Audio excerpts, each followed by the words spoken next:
नमस्कार साथियों, मैं हूं सोनू सिंह। आपके अपने परिवार ओनली स्टडी इंटरटेनमेंट में आप सभी का स्वागत करता हूं।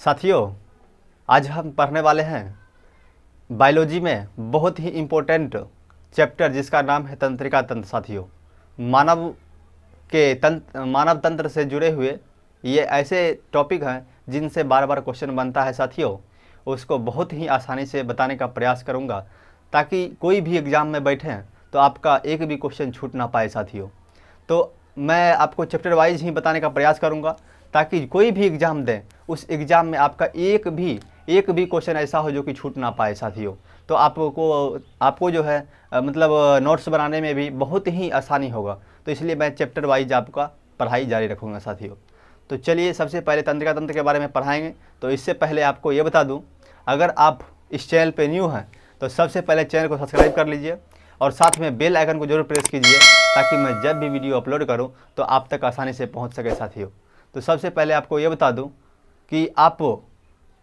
आपको अगर मेरा प्रत्येक वीडियो अगर नहीं मिलता है तो चैनल का नोटिफिकेशन ऑन करके रखिएगा। बेल आइकन जो बोलते हैं दबाने के लिए, उसको दबा लीजिएगा ताकि मैं जब भी वीडियो अपलोड करूं तो आप तक सबसे पहले पहुंचे। साथियों, अगर और भी वीडियो मेरा देखना चाहते हैं तो आप मेरे चैनल के नाम के आगे जो चैनल का जो लोगो दिखाई देगा उस लोगो पे क्लिक करके आप जो है वहाँ से वीडियो पे जाके प्लेलिस्ट से जाके देख सकते हैं। साथियों, ठीक है।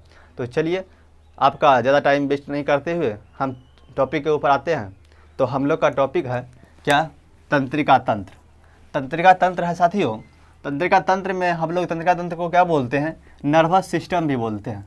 नर्वस सिस्टम अगर बोल दे तो आपको कन्फ्यूज नहीं होना है, नर्वस सिस्टम भी इसको बोलते हैं।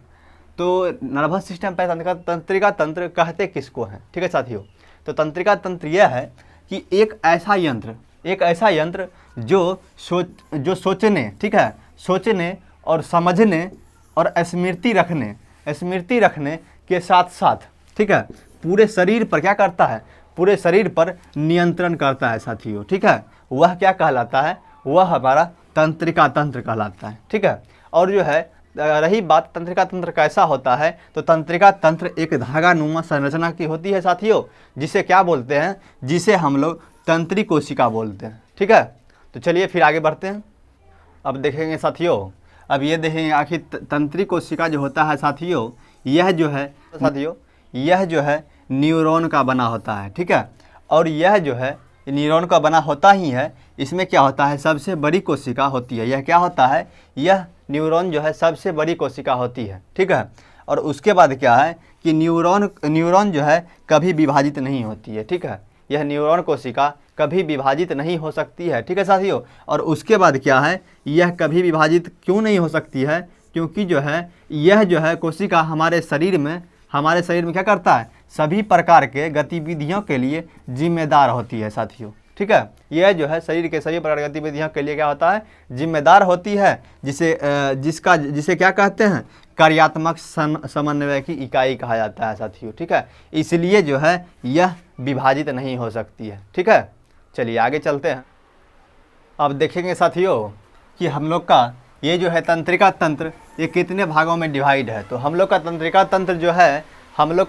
तंत्र 3 भागों में डिवाइड किया हुआ है। साथियों, तो पहला हम लोग का देखेंगे जिसको हम लोग बोलते हैं सेंट्रल नर्वस सिस्टम। ठीक है, यानी सेंट्रल नर्वस सिस्टम का हिंदी में इनको बोलते हैं कि केंद्रीय तंत्रिका तंत्र, सेंट्रल नर्वस सिस्टम को। ठीक है साथियों, फिर सेकंड आपका आ जाता है पेरीफेरल नर्वस सिस्टम। ठीक है, तो पेरीफेरल नर्वस सिस्टम को इनको हम हिंदी में बोलते हैं परिधीय तंत्रिका तंत्र। ठीक है साथियों, इनको बोलते हैं परिधीय तंत्रिका तंत्र।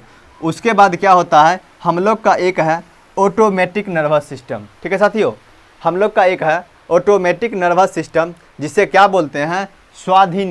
स्वाधीन्य तंत्रिका तंत्र बोलते हैं। ठीक है साथियों, इनको बोलते हैं स्वाधीन्य तंत्रिका तंत्र।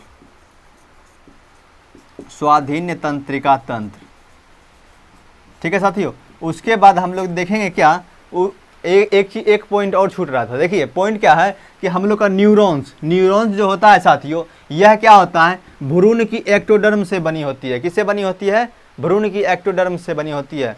ठीक है साथियों, चलिए आगे फिर देखते हैं। हम लोग पढ़ेंगे, इसके बाद पढ़ेंगे क्या कि हम लोग केंद्रीय तंत्रिका तंत्र के बारे में पढ़ेंगे। तो इन पे पढ़ते आगे देखते हैं। अब देखिए साथियों, हम लोग देखेंगे केंद्रीय तंत्रिका तंत्र देखने वाले थे। तो केंद्रीय तंत्रिका तंत्र हम लोग का 2 पार्ट में डिवाइड होता है साथियों, ठीक है, 2 पार्ट में डिवाइड होता है।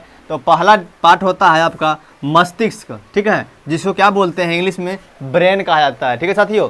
उसके बाद क्या है कि तंत्रिका तंत्र को ही एक स्पाइनल कॉर्ड होता है, ठीक है, दूसरा क्या होता है स्पाइनल कॉर्ड, और इसको हिंदी में क्या बोलते हैं मेरुदंड, ठीक है। तंत्रिका तंत्र का केंद्रीय तंत्रिका तंत्र का ही 2 पार्ट है, ठीक है साथियों।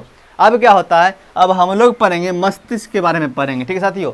तो पहले मस्तिष्क के बारे में पढ़ेंगे। तो क्या होता है कि इसमें लगभग जो है 100 बिलियन न्यूरॉन से बना होता है, ठीक है साथियों। मस्तिष्क क्या होता है 100 बिलियन न्यूरॉन से बना होता है। और क्या होता है साथियों, इसमें से केवल जो है 15 बिलियन क्या होता है सक्रिय न्यूरॉन्स होता है, ठीक है। सक्रिय न्यूरॉन्स 15 बिलियन ही होता है, जो क्या होता है कि 0 से 5 वर्ष के आयु में ही यह सक्रिय होता है साथियों, ठीक है। चलिए इसके बाद फिर आगे बढ़ेंगे।